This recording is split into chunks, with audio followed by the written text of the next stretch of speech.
Hey guys, February the 8th here in Central Illinois. This is just kind of a day of musing.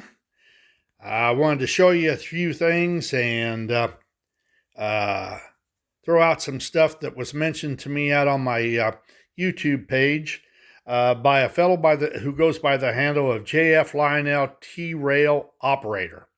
If you don't know this guy, you got to look up his YouTube page. He's got some really neat stuff. Runs everything. He's got pre-war and post-war and runs it all on pre-war T-Rail. And we'll talk about what it was he said to me here in just a minute or two. But what I'm doing right now is I'm still working on the powered dump car. And we've set up a, I'll call it a jig. I'm not happy with the way these windows look. These were all hand filed and hand cut out. And what I'm looking for is the clean sharpness of a punched window. And I am not that good with the file. I'm close, but I'm no cigar. So I've become disenchanted with this. And what we are going to do is my friend who has the absolutely huge jet end mill, we're going to cut this out. And all we're going to do is the center piece will be cut out. We're going to dress it all the way around here. But I got to have something to hold it because this is just light. You couldn't put it in the vise because it all puckers up. So what we've got is, it is 3 7/16 wide is what this piece of tin is. And that's basically what our block is. It fits down on there tight. And the hole that you see there's where the headlight is. We'll take this piece of heavy bar stock. I think that's a good 1/4 inch. We'll put it on there and we'll screw it down tight. Now he tells me that what we're going to have to do is, that's fine for down here, but that cutter will pick the edge of this tin up here. So what he has suggested is, and what I will probably do, is I'll take and I'll fabricate myself a piece of angle sheet steel, bend it 90 degrees, run it across the top here, and solder it in 2 places. Then on this side, I'll drill 2 holes, and I've got wood screws, and at the far ends, I'll wood screw it down to that so it will keep it solid. The other thing I thought about asking him, and I don't know why we didn't think about this earlier, you see how close I've got it to the sill. Well, if this board was longer, I could take another one of these and do the same thing up here and catch it across here. And then all we'd have to do is unscrew it, pop the face off of it, and put the other face down and go ahead and cut it. And like I say, this is what I'm looking for. I'm looking for a clean cut. As you know, Lionel did that with a lot of their cheap cars. The early cabooses, no embossing, just a punched hole, just a window. And that's all I'm trying to achieve with this. So we'll see how that works. I hope it works well, because I'd like to get this thing. It's just the cab that I'm fighting with. If I could become satisfied with the cab, I could pretty much get it knocked out here shortly. The other thing that I'm working on, and I always have little projects going on here and there when I get bored. Like when this one starts giving me a headache, I do something else. I'm making another. I'm making another ore car. These are just made from pre-war station. I think they're called like dustbins or dumps. You've seen them. They're little trolleys. They got wheels on them.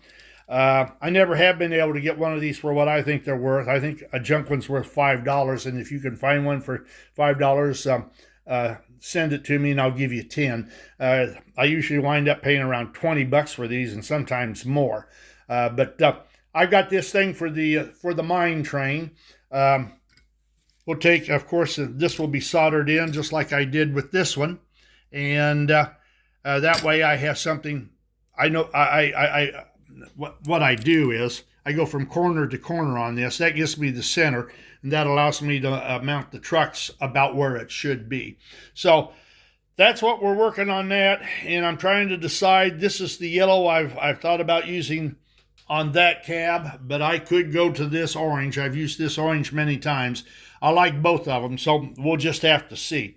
All right, now, what I wanted to talk to you about, that J.F. Lionel, T-rail operator, said to me he liked the gooses, and he'd like to do a goose in O gauge. Now, I've never kit bashed anything in pre-war O gauge. My eyes are too, for me now it's gotten small. It's almost like working with HO. But I was thinking initially, I went with, this was the boxcar that I was going to use. This is a 114. When I got this whole idea, and there's the truck that I bought. It's a pre-war truck that I was going to use for the cab. Well, forgive my mess. While that looks pretty good, the boxcar is maybe a little bit too big for the cab.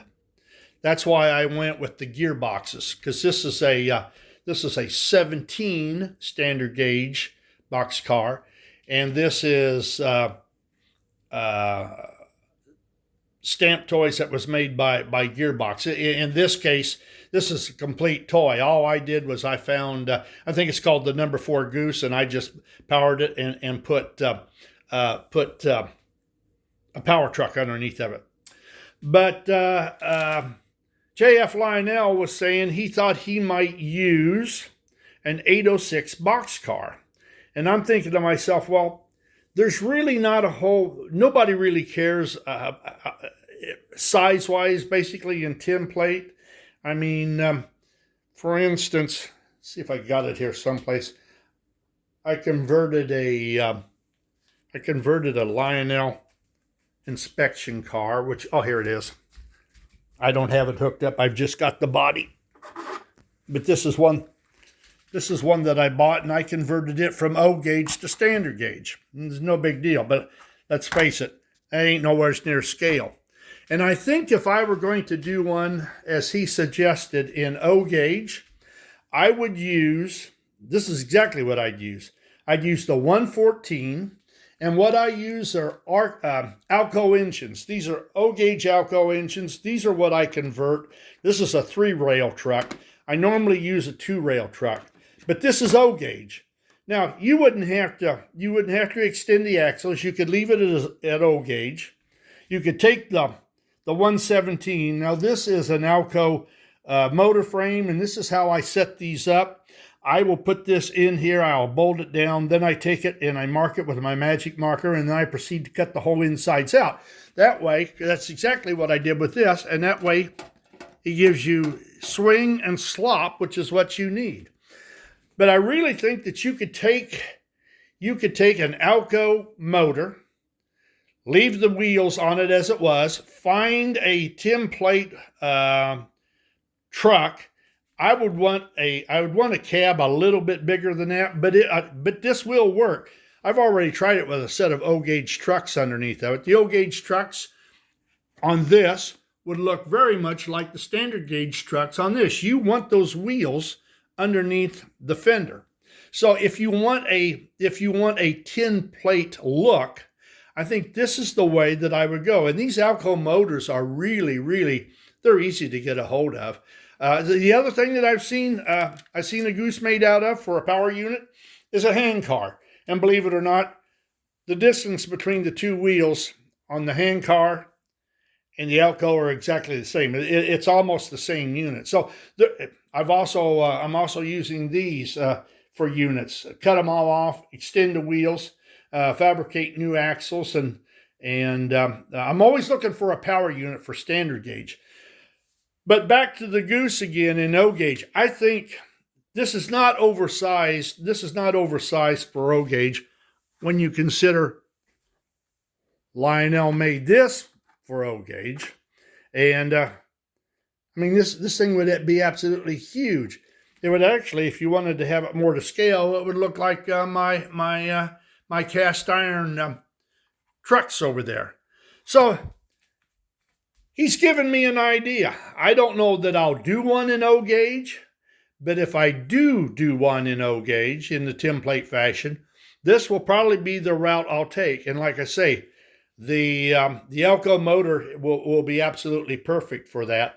The other thing that you can do, or you might want to do, is the real goose, because this is what I fabricated this off of, was a picture of the real thing.